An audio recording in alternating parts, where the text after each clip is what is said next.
Everyone welcome to ইকুহিপাত সকলোকে নতুন ক্লাছলৈকে আকৌ এবাৰ স্বাগতম জনাইছো আমি অলৰেডি আমাৰ যেটো কমপ্লিট মেথছৰ সিৰিজ আছিল তাৰ বহুত কেইটা ক্লাছ কমপ্লিট কৰিছো আমি 24টা ক্লাছ কমপ্লিট কৰিছো আৰু আজিৰ এই ক্লাছটো হ'বলৈ গৈছে 25 নম্বৰ ক্লাছ যি সকলে গম নাপায় সিহঁতক মই জনাব বিচাৰো এই যেটো প্লেলিষ্ট হয় এইটোৰ এটা আমি সিৰিজ ষ্টাৰ্ট কৰিছিলো for Assam police and various government job ঠিক আছে mainly Assam police and Assam ফৰেষ্টৰ কাৰণে ইয়াতে আমি গোটেই গণিতখন পঢ়াৰ এটা প্ল্যান বনাইছিলো কমপ্লিট ম্যাথছ বুলি আছিলে কমপ্লিট ম্যাথছ সম্পূৰ্ণ গণিত আমি পঢ়ি আছিলো তোমালোকে যদি সাৰ্চ কৰা পাই যাবা কমপ্লিট ম্যাথছ বাই নিৰ্মল স্যাৰ এটা এখন প্লেলিষ্ট বনোৱা আছে ঠিক আছে তোমালোকে ই কুহিপাত যিখিনি প্লেলিষ্ট সেকশন আছে তাত গলে পাই যাবা নহলে সাৰ্চ কৰিলে পাই যাবা কমপ্লিট ম্যাথছ বাই নিৰ্মল স্যাৰ এই টিএন খন চালেও গম পাই যাবা এনেকুৱা টিএনৰে গোটেইকেইটা ক্লাছ হয় টোটেল 25 নম্বৰ ক্লাছ আমাৰ আজি আহি পাইছো আৰু ইমান কেইটা ক্লাছত আমি কি শিকিলো আমি যদি চেপ্টাৰছৰ নাম ক'বলৈকে যাওঁ আমি বহুত কেইটা চেপ্টাৰছ ইয়াতে শিকিছো আমি বহুত কেইটা চেপ্টাৰ ইয়াতে শিকিছো বহুত কেইটা চেপ্টাৰৰ ভিতৰত আমি নাম্বাৰ সিস্টেম শিকিছো yes number system LCM and HCF time and work average এই চাৰিটা চেপ্টাৰ আমি কমপ্লিট কৰিছো আৰু আমি ৰেশিও এণ্ড প্ৰপোৰ্শন চেপ্টাৰটো পঢ়ি আছিলো আৰু ৰেশিও এণ্ড প্ৰপোৰ্শন চেপ্টাৰটোৰ আমি বহুতখিনি বস্তু কমপ্লিট কৰিছো যেনেকৈ আমি বেসিক টাইপৰ কোৱেশ্চন মানি ডিস্ট্ৰিবিউশন ইনভেষ্টমেন্ট ৰিলেটেড কোৱেশ্চন কমপ্লিট কৰিছো আজিৰ এই ক্লাছত আমি আলোচনা কৰিবলৈ গৈ আছো coin related problems coin related মুদ্ৰাৰ লগত জড়িত প্ৰশ্ন তো আলটিমেটলি এই 25টা ক্লাছত ন বহুতখিনি বস্তু গৈছে যিসকলে ভিডিওটো চোৱা নাই এতিয়ালৈকে সকলোৱে ইয়াৰে আগৰ পৰা ভিডিওবিলাক চোৱা ষ্টাৰ্ট কৰা যদিহে মেথছত একদমেই দুৰ্বল তেতিয়া হলেও এই প্লেলিষ্টখনে তোমালোকক বহুতখিনি ক্ষেত্ৰত হেল্প কৰিব আৰু লগতে এই ক্লাছবিলাক কন্টিনিউয়াছলি পাই থাকিবৰ কাৰণে ডেসক্ৰিপচনত এটা হোৱাটসএপ গ্ৰুপ বনোৱা আছে ডেসক্ৰিপচনত এটা হোৱাটসএপ গ্ৰুপৰ লিংক পাবা সেইটো তোমালোকে ক্লিক কৰি পেলাই হোৱাটসএপ গ্ৰুপটো জয়েন কৰি ৰাখিব পাৰিবা তাত মই যেতিয়া ভিডিও আপলোড হয় মই লিংকটো তাত শেয়াৰ কৰি দিও সবে তোমালোকে ইনস্ট্যান্টলি পাই যাবা বেছি বিচাৰি থাকিব লগা নহয় ওকে এতিয়া আৰম্ভ কৰিছো নেক্সট ৰেশিও প্ৰপোৰ্শনৰ আমাৰ বাকি থকা প্ৰবলেম আজি কইন ৰিলেটেড কোৱেশ্চন বিলাক কইন ৰিলেটেড হয় কি এটা মুদ্ৰাৰ লগত জড়িত প্ৰশ্নবিলাক দেখিবলৈ কেনেকুৱা আমি মুদ্ৰাৰ লগত জড়িত প্ৰশ্নবিলাক এটা ওভাৰভিউ প্ৰথমতে লৈ লওঁ তাৰপিছত আমি ফৰ্মুলা কি জানিব লাগিব কেনেকৈ সলভ কৰিব লাগিব কেনেকুৱা থিংকিং থাকিব লাগিব এই গোটেইখিনি কথাই আলোচনা কৰিম বেছি সময় ওয়েষ্ট নকৰো কম সময়ৰ ভিতৰত এটা দুটা এক্সাম্পল লৈ পেলাই কনসেপ্টটো আমি খতম কৰিম এক্সামত আমাক ক'ব যে এখন বেগ এখন আছে চাবা দে ওভাৰভিউটো লৈ লোৱা কোৱেশ্চন কেনেকুৱা এখন বেগ এখন আছে এনেকুৱা বেগ এখন আছে এতিয়া এই বেগখনত কি আছে এনেকুৱা কইন বিলাক আছে বহুত কইন আছে এনেকুৱা বেগ এখনত কইন বিলাক আছে ইয়াৰে 1 টকীয়া মুদ্ৰা আছে 2 টকীয়া আছে 1 টকীয়া আছে 2 টকীয়া এনেকে মুদ্ৰা বিলাক স্প্লিট হৈ আছে ঠিক আছে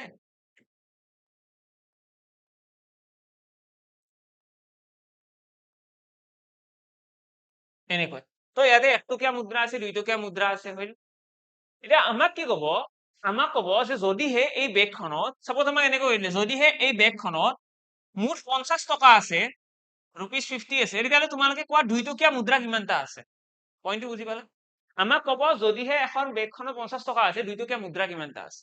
আৰু কেতিয়াবা ক'ব যদি এই বেগখনত টোটেল যদি 15টা মুদ্ৰা আছে 15টা যদি কইন আছে অল টোটেল যদি 15টা কইন আছে তোমালোকে ক'ব লাগে বেগখনত টোটেল পইচা কিমান আছে তো তেনেকুৱা ধৰণৰ কিছুমান কোৱেশ্চন আমাৰ ইয়াতে আহিব মুদ্ৰাৰ কথা ক'ব ঠিক আছে আৰু এই মুদ্ৰাৰ লগত জড়িত প্ৰশ্নত আমাক কি সুধিব পাৰে এটা হ'ল যে কিমানটা মুদ্ৰা আছে কোৱা সেই বেগখনত কিমানটা কইন আছে আৰু কেতিয়াবা ক'ব সেই বেগখনত টোটেল কিমান পইচা আছে এই দুইটা বস্তু আমাক সুধিব পাৰে হয়নে ওকে এটা মুদ্ৰাৰ লগত জড়িত প্ৰশ্ন সলভ কৰাৰ কাৰণে ফৰ্মুলা জানিব লাগিব নে ইয়েস এটা ফৰ্মুলা জানিব লাগে আৰু ফৰ্মুলাটো জনাৰ পিছত তোমালোকৰ কাৰণে কোৱেশ্চনখিনি ইজি হৈ পৰিব আমি অলৰেডি ইনভেষ্টমেন্ট ৰিলেটেড কোৱেশ্চন পঢ়িছো ইয়াৰ আগৰ ক্লাছত আৰু যেটো ইনভেষ্টমেন্ট ৰিলেটেড কোৱেশ্চন আমি পঢ়িছো সেই সেম কাইন্ডৰ কনসেপ্ট ইয়াতেও ইউজ হ'ব ওকে যদি মই কওঁ যে ফৰ্মুলা কি ইউজ হ'ব ফৰ্মুলাটো হৈছে ভ্যালু ইকুৱেল ডিনোমিনেশন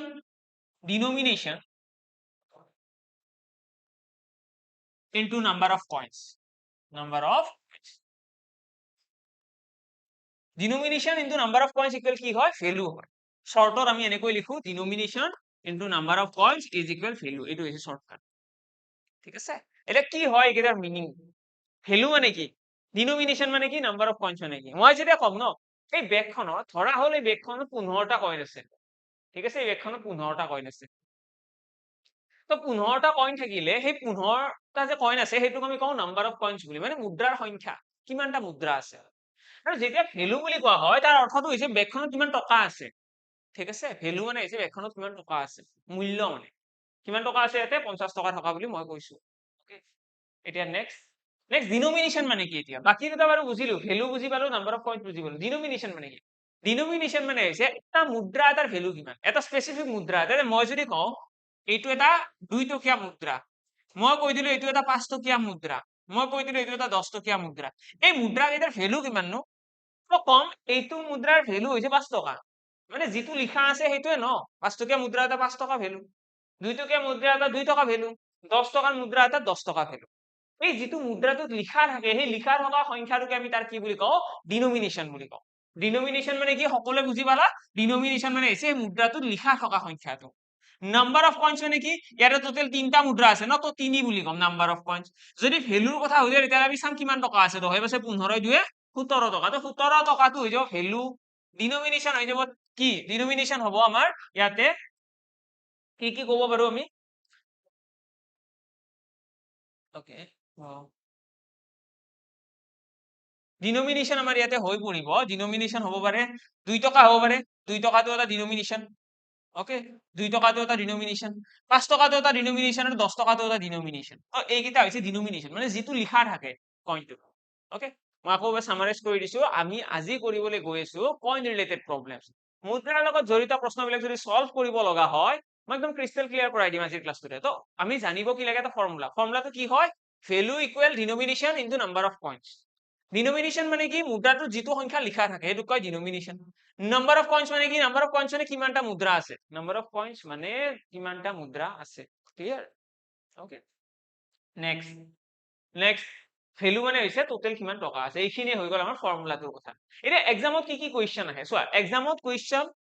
আমাক কিবা কিবি দিব ঠিক আছে এক্সামৰ কোৱেশ্চনৰ ফালে দিয়ে দিছো এটা কোৱেশ্চন মই এক্সাম্পল দি দিও তেতিয়া তোমালোকক বুজিবলৈ বেছি বেটাৰ হ'ব কিন্তু লগতে তোমালোকে কোৱেশ্চনটো সলভ কৰাৰ যিটো টেকনিক হয় ন সেইটোত বেছি ফোকাস কৰিবা সলভ কৰাৰ টেকনিকটো এবাৰ বুজি পালে তোমালোকে সব বুজি পাই গ'লে তো এক্সামত আমাক কি কৰিব এক্সামৰ সদায় ডিনোমিনেশন কিমান থাকিব আমাক ক'ব যে এখন বেগত 1 টকীয়া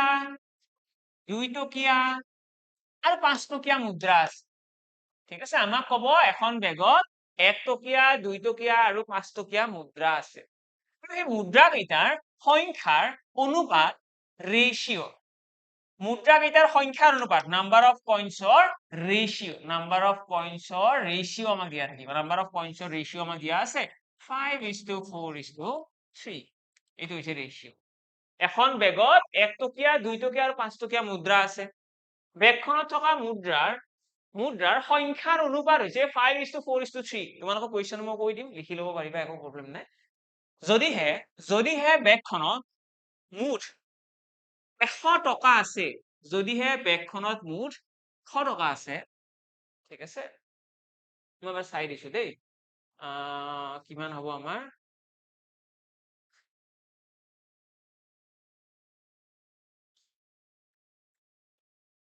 280 টকা লৈ ললো যদিহে বেগখনত 280 টকা আছে তেতিয়াহ'লে 2 টকীয়া মুদ্ৰাৰ সংখ্যা উলিয়াম কুৱেশ্যনটো লিখি লোৱা সকলোকে মই জনাই আছো এখন বেগত 1 টকীয়া 2 টকীয়া আৰু 5 টকীয়া মুদ্ৰাৰ এখন বেগত থকা এনেকৈ লিখা এখন বেগত থকা 1 টকীয়া 2 টকীয়া আৰু 5 টকীয়া মুদ্ৰাৰ সংখ্যাৰ অনুপাত 5:4:3 সংখ্যাৰ অনুপাত 5:4:3 ঠিক আছে যদিহে বেগখনত মুঠ 280 টকা আছে তেতিয়াহ'লে যদিহে বেগখনত মুঠ 280 টকা আছে তেতিয়াহ'লে বেগখনত থকা 2 টকীয়া মুদ্ৰাৰ সংখ্যা উলিওৱা বেগখনত থকা 2 টকীয়া মুদ্ৰাৰ সংখ্যা উলিওৱা মানে 2 টকীয়া মুদ্ৰা কিমানটা আছে 2টা আছে 3টা আছে 5টা আছে 7টা আছে কিমানটা আছে সেইটো কথা কৈছো ওকে তো এইটো হৈ গ'ল এটা কুৱেশ্চন এতিয়া তোমালোকে এইটো কুৱেশ্চন সলভ কৰাৰ কাৰণে অলপমান জায়গা এনেকৈ এৰি থৈ দিয়া ঠিক আছে অলপমান জায়গা তোমালোকে এৰি থৈ দিয়া নেক্সট তোমালোকে আৰু এটা কুৱেশ্চন লিখিবা দুটা কুৱেশ্চন লিখিবা তাৰ পিছত আৰু তোমালোকৰ চিন্তা নাই এখন বেগত 50 পইচা 25 পইচা আৰু 1 টকীয়া মুদ্ৰা আছে ঠিক আছে 50 পইচা 25 পইচা আৰু 1 টকীয়া মুদ্ৰা আছে সিহঁতৰ ভ্যালু ৰেশিও 1 মিনিট ৰবা দেই মই চাই লৈছো গোটেইখিনি 2 4 কুৱেশ্চন লিখি লোৱা এইটো কুৱেশ্চন এনেকৈ লিখিবা এখন বেগত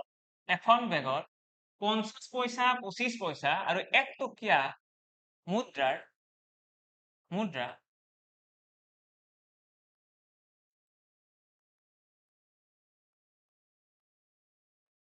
এখন বেগত 50 পইচা 25 পইচা আৰু 1 টকীয়া মুদ্ৰাৰ মুঠ সংখ্যা 40টা এখন বেগত থকা 50 পইচা 25 পইচা আৰু 1 টকীয়া মুদ্ৰাৰ মুঠ সংখ্যা 48টা টোটেল মুদ্ৰা আছে যদিহে সিহঁতৰ মূল্যৰ অনুপাত 3:1:2 হয় যদিহে সিহঁতৰ মূল্যৰ অনুপাত 3:1:2 হয় তেতিয়াহলে বেগখনত থকা 25 পইচাৰ মুদ্ৰাৰ সংখ্যা উলিয়াব বেগখনত থকা 25 পইচাৰ মুদ্ৰাৰ সংখ্যা উলিয়াব যে 25 পইচাৰ মুদ্ৰা কিমানটা আছে হল এতিয়া তোমালোকে ইয়াতে দুটা কুৱেশ্যন লিখিলা এইটো এটা কুৱেশ্যন ইয়াৰ আগৰটো এটা কুৱেশ্যন দুইটা কুৱেশ্যন ভালদৰে চোৱা দুইটা কুৱেশ্যনে হৈছে আমাৰ এক্সামত আহিব লগা পইণ্ট ৰিলেটেড কুৱেশ্যনৰ টাইপ ইয়াৰে বাহিৰত আৰু কুৱেশ্যন নাই পইণ্ট ৰিলেটেড কুৱেশ্যনৰ হয়তো এইটো কুৱেশ্যন এক্সামত আহিব নহলে এইটো কুৱেশ্যন আহিব ইয়াৰে বাহিৰে আৰু বেলেগ কুৱেশ্যন নাহে আৰু যদি আহে বেলেগ যিকেইটা কুৱেশ্যন আছে সেইকেইটা ইয়াতকৈও ইজি সেইকেইটা কুৱেশ্যন নৰ্মেল ৰেচিঅ'ৰ কুৱেশ্যন ঠিক আছে আমি এই কইন ৰিলেটেড যোনটো স্পেচিফিক টাইপ হয় ন আমি যে কওঁ যে কইন ৰিলেটেড চেপ্টাৰটোৰ কুৱেশ্যন তো সেইটোত এই দুটা কুৱেশ্যন আমাৰ এক্সামৰ কাৰণে থাকে যি দুটা অলপমান ক্ৰিটিকেল হয় এটা কেনেকৈ সলভ কৰে তো আমি অলৰেডি কইন ৰিলেটেড কুৱেশ্যনৰ এটা ফৰ্মুলা শিকিছো আমি সকলোৱে জানো যে value equal denomination into number of coins হয় আমি এই একেটা ধৰণৰে ফৰ্মুলা আমি ইনভেষ্টমেন্ট ৰিলেটেড কুৱেশ্যন বিলাকতো পাইছিলো কি পাইছিলো তাত আছিলে এনেকুৱা ফৰ্মুলা এটা আছিলে ইনভেষ্টমেন্ট ইনটু টাইম ইকুৱেল আছিলে প্ৰফিট মই কৈছিলো যে এনেকুৱা ধৰণৰ যেতিয়া ফৰ্মুলাছ বিলাক থাকে ন য'ত দুটা বস্তু পূৰণ হৈ পেলাই এটা থাৰ্ড বস্তু ওলাই তেতিয়াহ'লে আমি সাকসেসিভ কেছ ইউজ কৰিব পাৰো যেতিয়া এনেকুৱা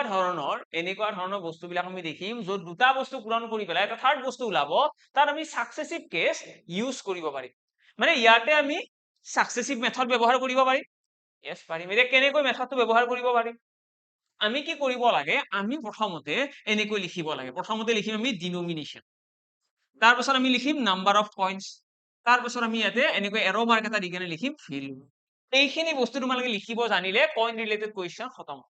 কইন ৰিলেটেড প্ৰবলেমছ যদি সলভ কৰিব লাগে জাস্ট এইখিনি লিখিব জানিব লাগে মোৰ মতে সকলোৱে পাৰিবই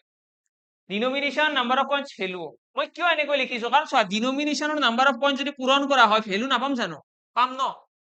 তো সেই একেটাই মেথড তো ইয়াতে চোৱা ইয়াতেও সেই একেখিনি লিখিম ইয়াতে কি লিখিম ডিনোমিনেশ্যন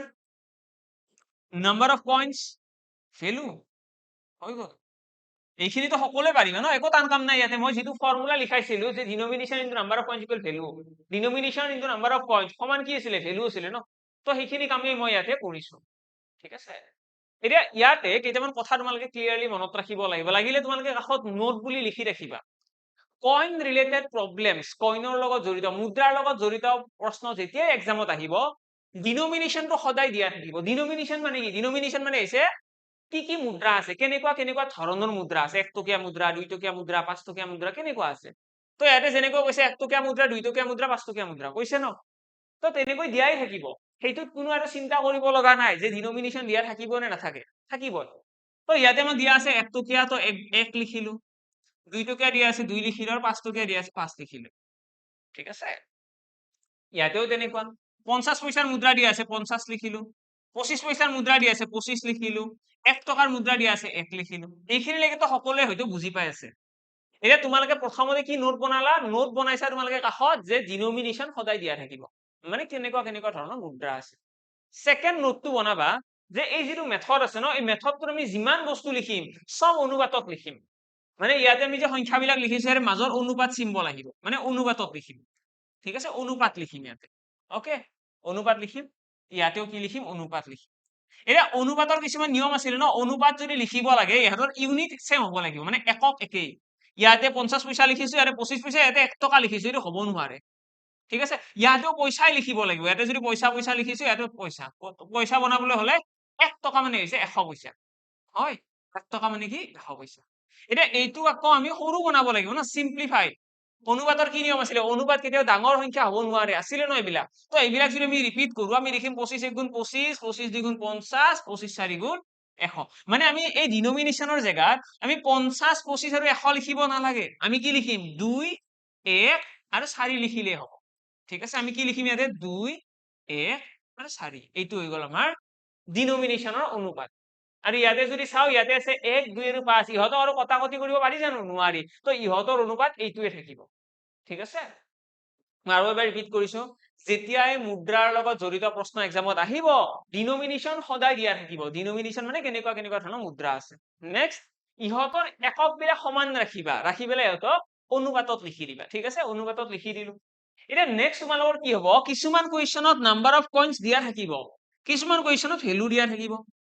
ঠিক আছে তো সেইকাৰণে মই তোমালোকক দুটা এক্সাম্পল দিলো প্ৰথম এক্সাম্পলত আমি দেখিম ইয়াতে নাম্বাৰ অফ পইণ্টছটো দিয়া আছে হয়নে নাম্বাৰ অফ পইণ্টছৰ কি দিয়া আছে অনুপাত আৰু অনুপাতহে দিয়া থাকিব দেই বেলেগ নহয় নাম্বাৰ অফ পইণ্টছৰ আমাক ইয়াতে অনুপাত দিয়া আছে কিছুমান কুৱেশ্যনত আমাক ভ্যালুৰ ৰেচিঅ' দিয়া থাকিব মূল্যৰ অনুপাত সেইকাৰণে মই ইয়াতে কৈছো ৰেচিঅ' অফ ভ্যালু ঠিক আছে এক্সামত যেতিয়া ইংৰাজীত কুৱেশ্যনটো দিব ইংৰাজীত এনেকৈ লিখে ৰেচিঅ' অফ দেয়াৰ ভ্যালুজ যেতিয়া কুৱেশ্যনত আমাক ভ্যালুৰ অনুপাত দিয়া থাকে ন ৰেচিঅ' অফ দেয়াৰ ভ্যালুজ বুলি কয় আৰু যদি আমাক যদি এনেকুৱা কয় অসমীয়া তেতিয়াহ'লে সিহঁতৰ মূল্যৰ অনুপাত দিয়া আছে কুৱেশ্যনত মই কৈছোৱে সিহঁতৰ মূল্যৰ অনুপাত আৰু ইয়াৰে আগৰ কুৱেশ্যনত কি কৈছিলো সিহঁতৰ সংখ্যাৰ অনুপাত মুদ্ৰাৰ সংখ্যাৰ অনুপাত তো সংখ্যাৰ অনুপাত এইটো আৰু মূল্যৰ অনুপাত সেইটো তো কিছুমান কুৱেশ্যনত নাম্বাৰ অফ পইণ্টছৰ অনুপাতটো দিয়া থাকিব আৰু যদি নাম্বাৰ অফ পইণ্টছৰ অনুপাত দিয়া নাই তেতিয়াহ'লে মূল্যৰ অনুপাত দিয়া থাকিব আই হোপ সকলোৱে ভালদৰে বুজি পালে যে কি ক'ব বিচাৰিছো কেনেকুৱা হৈছে গোটেইখিনি কথা ওকে এতিয়া ইয়াতে দিয়া আছে নাম্বাৰ অফ পইণ্টছৰ ৰেচিঅ' তো আমি ইয়াতে লিখিম নাম্বাৰ অফ পইণ্টছৰ অনুপাত কিমান 5:4:3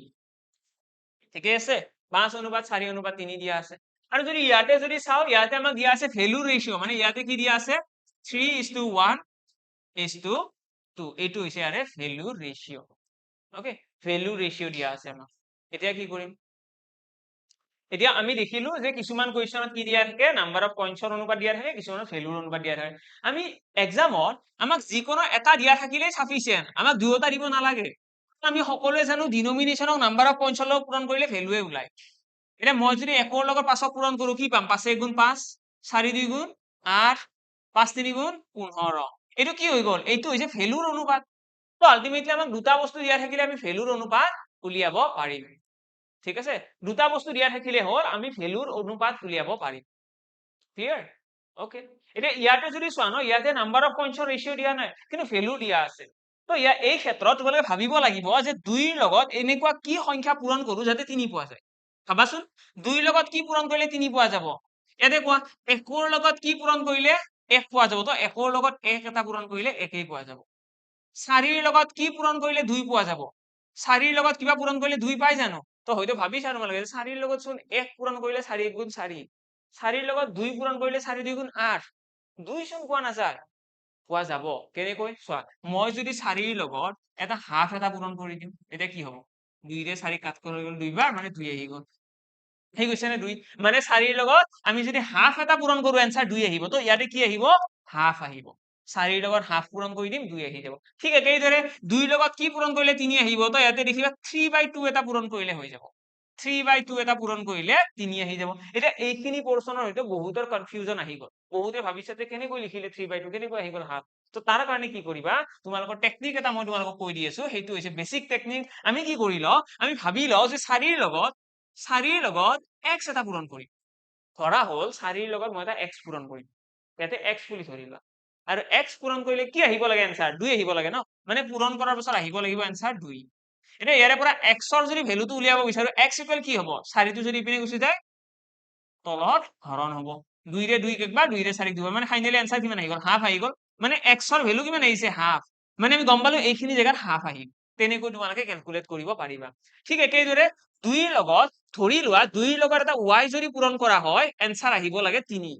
যদি 2ৰ লগত y পূৰণ কৰো 3 আহিব লাগে ন এটা y ৰ ভ্যালুটো কিমান হ'ব তো y ইকুৱেল আহিব 2 টো যদি ইপিনে গুচি যায় 3/2 তো তেনেকৈ তোমালোকে গম পাবা যে ইয়াতে কি লিখিব লাগে ক্লিয়াৰ এতিয়া তোমালোকে এটাও বুজি পালা যে ইয়াৰে সংখ্যাবিলাক কেনেকৈ উলিয়ায় বাকি কিছুমানতো বহুত ইজি ইয়াতে যেনেকৈ 1 1 গুণ 1 একে আহিব ন তো ইয়াতে ডাইৰেক্ট লিখিছো ইয়াতে আমি ভাবিব লগাও নাই চিন্তা কৰিব লগাও নাই ওকে এইখিনিও বুজি পালো আকৌ এবাৰ সামাৰাইজ কৰিছো দে আমি দুটাই মেথড শিকিম দুটাই কোৱেশ্চন শিকিম দুটা কোৱেশ্চনতে আমি কনসেপচুৱেলি খুব বেছি ষ্ট্ৰং হৈ থাকিব লাগিব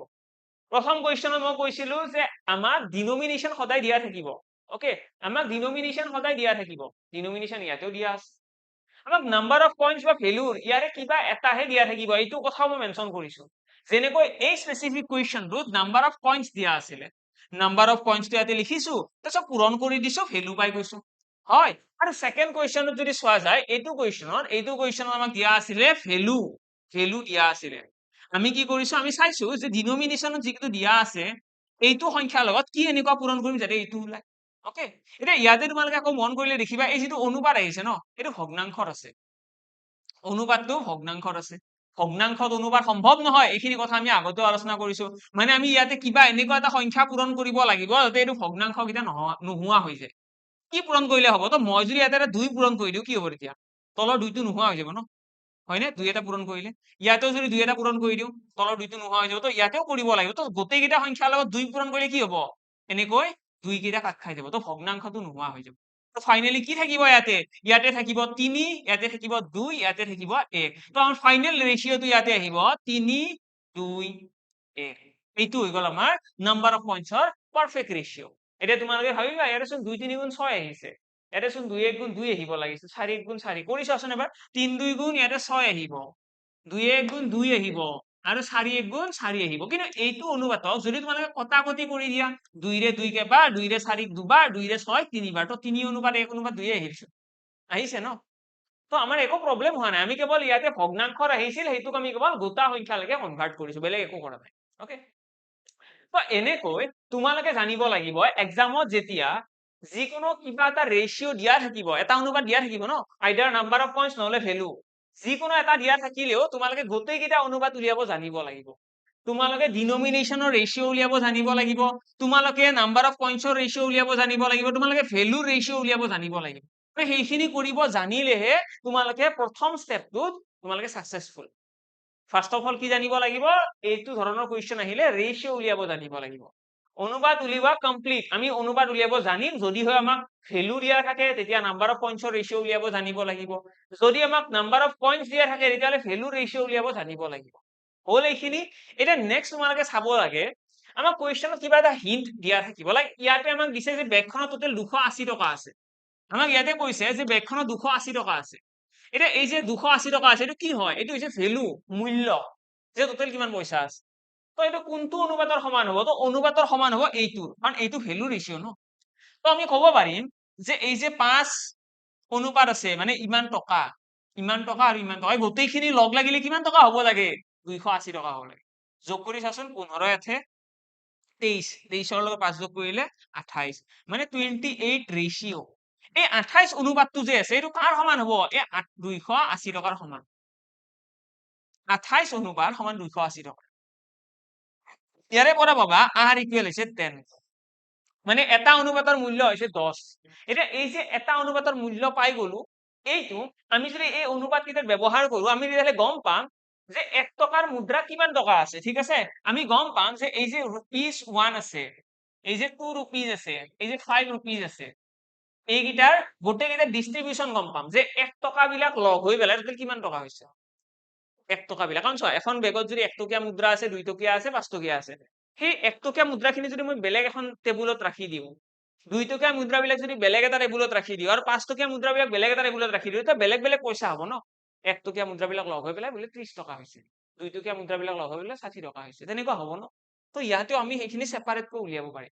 আমি কি কৰিম? আমি চোৱা, এটা অনুপাত মানে 5, তো 5টা অনুপাত মানে কিমান? 5টা অনুপাত মানে হ'ব 50 টকা। মানে আমি ইয়াৰে পৰা গম পালো যে 1 টকা যিকেইটা মুদ্ৰা আছে সেই গোটেইকেইটা লগ হৈ পেলাই 50 টকা হ'ব। 2 টকাৰ মুদ্ৰাবিলাক লগ হৈ পেলাই 8 10 গুণ 80 টকা হ'ব। আৰু 5 টকাৰ মুদ্ৰাবিলাক লগ হৈ পেলাই 15 10 গুণ 150 টকা হ'ব। তো এইকেইটা হৈছে টকা, যে ইমান ইমান টকা হ'ব। 1 টকাৰ মুদ্ৰাবিলাক লগ হৈ পেলাই এইটো টকা হৈছে, 2 টকাৰ মুদ্ৰাবিলাক লগ হৈ পেলাই ইমান টকা হ'ব, 5 টকাৰ মুদ্ৰাবিলাক লগ হৈ পেলাই 150 টকা হ'ব।